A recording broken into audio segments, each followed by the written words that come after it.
Olá pessoal, eu sou Alexandre do canal Livre Pensador. Vim fazer mais um vídeo falando mais um pouco a respeito do livro de Mikhail Bakunin, Deus e o Estado. Deus e o Estado. No outro vídeo que fiz, eu falei do nada, né? Deus não é tudo. Ou Deus não é tudo.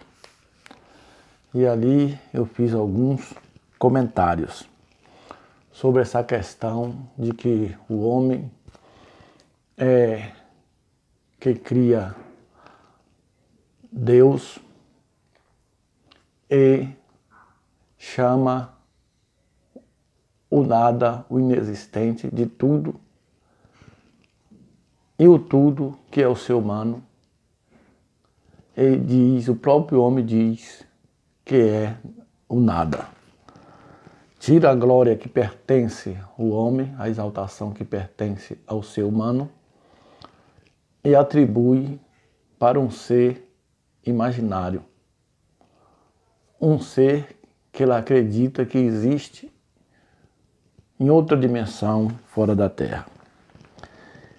Irei ler aqui um comentário do livro Deus e Estado, de Bakunin, que fala a respeito de Adão e Eva e a respeito daquele mito de criação, aquele mito de criação bíblica que está no capítulo 3 do livro do Gênesis, do livro de Gênesis. Aí ele começa aqui dando este comentário, né? Esse comentário. Ele fala aqui assim: a Bíblia é um livro muito interessante e aqui e ali muito profundo. Quando o consideramos como uma das mais antigas manifestações da sabedoria e da fantasia humana, exprime esta verdade de maneira muito ingênua em seu mito do pecado original. Jeová, que de todos os muitos deuses adorados pelos homens, foi certamente o mais ciumento, o mais vaidoso, o mais feroz, o mais injusto, o mais sanguinário, o mais despótico e o maior inimigo da dignidade e da liberdade humana. Jeová acabava de criar Adão e Eva. Não se sabe por qual capricho, talvez para ter novos escravos. Ele pôs generosamente à disposição dele toda a terra, como todos os seus frutos e todos os seus animais, e impôs um único limite a esse completo gozo. Proibiu-os expressamente de tocar os frutos da árvore de ciência. Ele queria, pois, que o homem, privado de toda a consciência de si mesmo, permanecesse um eterno animal, sempre de quatro patas diante de Deus vivo, seu Criador, seu Senhor. Mas eis que chega Satã, o eterno revoltado, o primeiro livre pensador e o emancipador dos mundos. Ele fez o homem se envergonhar de sua ignorância e de sua obediência bestiais. Ele o emancipa, imprime em sua fronte a marca da liberdade e da humanidade, levando-o a desobedecer e a provar do fruto da ciência. Então é aqui um comentário que ele está fazendo, né? nessa questão do mito da tentação, o mito da criação de Adão e Eva. E uma coisa que me chama a atenção aqui nessa leitura é que ele fala que Satã, no sentido, o adversário, né? O opositor, foi o primeiro livre pensador. Um livre pensador, ele é um libertário, um emancipador dos escravos, daqueles que querem se libertar da escravidão. E é qualificado também, um livre pensador é qualificado por aqueles que têm prazer na escravidão, por aqueles que têm prazer na opressão, que são os cristãos. Eles qualificam o livre pensador, o homem emancipado, o homem que prega a liberdade de Deus e dos deuses. Eles qualificam de um Satã, porque eles acreditam num ser sobrenatural que é criado também pelos seres humanos, de um Satã. E aí, Bakunin, fazendo aqui uma ironia, diz assim: ele queria, pois, que o homem, privado de toda a consciência de si mesmo, permanecesse um eterno animal, Jeová, né? Sempre de quatro patas diante de Deus vivo, seu Criador e seu Senhor. Mas eis que chega Satã, o eterno revoltado, o rebelde, né? O revoltado, o opositor, o primeiro livre pensador e o emancipador dos mundos. Ele faz o homem se envergonhar de sua ignorância e de sua obediência bestiais. Ele o emancipa. Como? Imprime em sua fronte a marca da liberdade e da humanidade, levando-o a desobedecer e a provar do fruto da ciência. Aí ele vem aqui, conhece-se o resto. O bom Deus, né? Conhece-se o resto aqui, do que foi que aconteceu depois.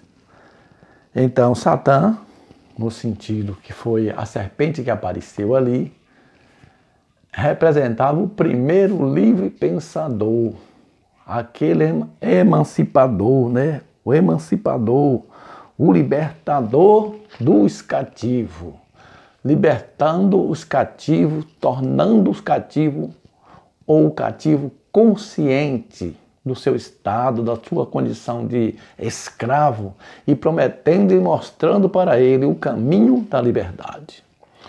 Eu, como um livre pensador, um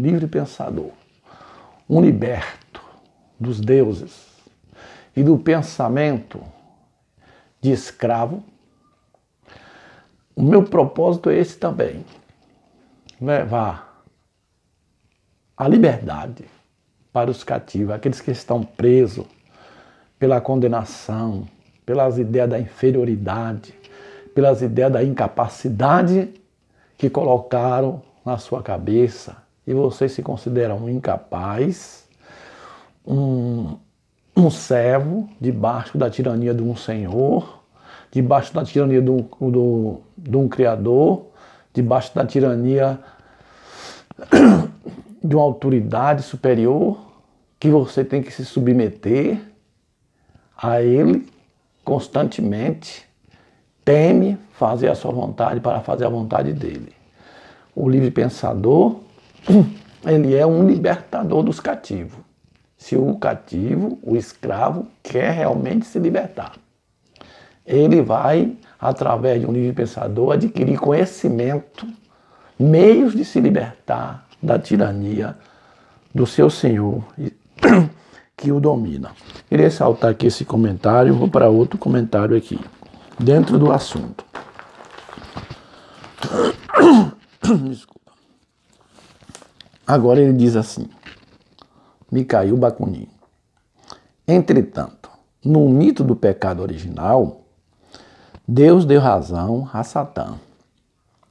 Ele reconheceu que o diabo não havia enganado Adão e Eva ao lhes prometer a ciência e a liberdade, o conhecimento e a liberdade, como recompensa pelo ato de desobediência que ele o induzira a cometer. Assim que eles provaram do fruto proibido, Deus disse a si mesmo, vê a Bíblia. Aí está, o homem tornou-se como um dos deuses. Ele conhece o bem e o mal. Impeçamo-lo, pois, de comer o fruto da vida eterna, a fim de que ele não se torne imortal como nós. Ele fala aqui nesse sentido, né, que Deus deu razão a Satã. O Satã está certo, o inimigo está certo. Ele disse, se vocês comer, vocês iam ser inteligentes, ia abrir o entendimento, vocês iam ter conhecimento do bem e do mal. Estava certo. Porque Deus, ele só queria o conhecimento para ele, só ele queria ter o conhecimento. Porque ele detendo o conhecimento, ele pode controlar o escravo. Então aquele que tem o conhecimento, aquele que tem a sabedoria, ele prevalece sobre aquele que é incauto. Aquele que não tem conhecimento, aquele que não tem entendimento, é manipulado por aqueles que têm entendimento, que têm conhecimento. É por isso que eu falo, aquele que lê mais, aprende mais. Então a pessoa deve ler, pesquisar, se aprofundar, buscando o conhecimento para não ser o quê? Manipulado. Para ele mesmo ser o senhor do seu destino. Ele mesmo conhecer, saber o que ele quer. E ele mesmo decidir o caminho que deve seguir, o caminho que deve trilhar. Então, é isso mesmo. Então ele fala assim, o homem é como um de nós.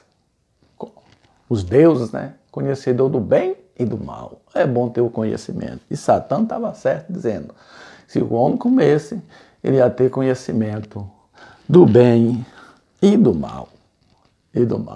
Então, como Deus, nessa história fictícia, não queria que o homem se tornasse como um deles, possuidor do conhecimento, do entendimento, possuidor da superioridade, não queria que eles se tornassem o quê? Imortais como nós. Então eles eles só deter essa posição, ter essa posição, né, de superior, nesse mito de superior, de estar acima. Cuidado com aqueles que querem eles só permanecer no poder, eles só controlar, eles só dominar, ele só ser privilegiado, ele só está na regalia, na boa posição, e aí faz de tudo para que aqueles outros que é considerado inferiores não cheguem até aquela posição. Tem classe de pessoas, de políticos, que só eles querem ficar naquela posição. Só eles querem ficar no controle. E aí eles inferiorizam o outro lado. Desqualifica o outro lado. Demoniza o outro lado dizendo, aquele ali é do mal. Não dá lugar para eles, não deixe eles assumir esse poder porque eles são do mal. Eles vão nos oprimir, eles vão nos castigar e aí começa a instilar medo nas pessoas. Por quê? Porque se a pessoa está detendo aquela posição, ele está sendo privilegiado, gosta daquela posição, ele não quer dali sair e não quer dar lugar a outro e aí ele vai desqualificar aquele outro, inferiorizar aquele outro porque ele teme perder aquele privilégio, aquele gozo que ele tem. Então, cuidado com os argumentos interesseiros, cuidado com aqueles argumentos daqueles que estão, que se considera a classe superior e não quer que aquela considera a classe inferior esteja galgando as mesmas posições, os mesmos privilégios. porque aí ele vai demonizar, para que você não chegue à mesma posição. Você está ouvindo, entenda como querer entender. Isso simplesmente é uma direção para você pensar e ver, e analisar e fazer, tomar as suas decisões e não deixar ser manipulados. Não deixar ser manipulados. Então vamos pular para cá. Deixemos agora de lado a parte fabulosa deste mito. Esse é aquele mito de criação, né? Porque Bakunin não acreditava que aquilo ali aconteceu, realmente. Simplesmente era um mito para nos trazer um ensinamento que serviria de lição para aqueles que verdadeiramente querem ser livres, né? Então ele diz assim: deixamos agora de lado a parte fabulosa deste mito e consideremos seu verdadeiro sentido. Muito claro, por sinal. O homem se emancipou, separou-se da animalidade e se constituiu homem, ser humano. Ele começou a sua história e o seu desenvolvimento, especificamente humano, por um ato de desobediência e de ciência, isto é, pela revolta e pelo pensamento. Então é isso. O ser humano, naquele mito, ele veio se tornar emancipado, livre, quando ele desobedeceu a ordem suprema. A ordem suprema, quando ele desobedeceu, que ele viu um livre pensador e que ele se dispôs a desobedecer, a não querer permanecer mais debaixo daquela ordem, daquela tirania, ele, através do ato de desobediência, ele passou a ser um liberto, um emancipado, né? Um livre para tomar suas decisões. Saiu do jardim, do curral, saiu do rebanho, largou de ser um animal para se tornar homem, ou seja, largou de ser um animal irracional e passou a usar agora a razão que traz a liberdade. E aí ele assumiu o controle de si. Ele não quis ficar mais na dependência de um tirano, de um soberano. Ele assumiu o controle da sua vida. Isso que é liberdade. Liberdade com razão. Mas a liberdade a pessoa só adquire através de um ato de revolta, de um ato de desobediência às autoridades irracionais, né? A leis autoritárias, leis arbitrárias. Então, ser livre como era Bakunin, ele era um anarquista. Anarquista no sentido que ele se revoltava, ele era um revoltado, ele não se submetia a leis autoritárias, a leis impostas, leis que não dão ao homem a liberdade de pensar, de querer, se ele deve seguir aquilo, mas aquelas imposições dos governos político e religioso. Então, o Bakunin, no seu comentário aqui, ele é muito caprichoso em dizer, ele começou sua história, o homem, o ser humano, seu desenvolvimento especificamente humano, por um ato de desobediência e de ciência, de conhecimento, isto é, pela revolta e pelo pensamento. A revolta e o pensamento. É isso aí. Então, vamos deixar de ser controlado, porque aquele que não assume o controle da sua vida, ele será controlado. Se você gostou desse vídeo, dê um joinha, inscreva-se no meu canal. Bom dia, boa tarde, boa noite e passe bem.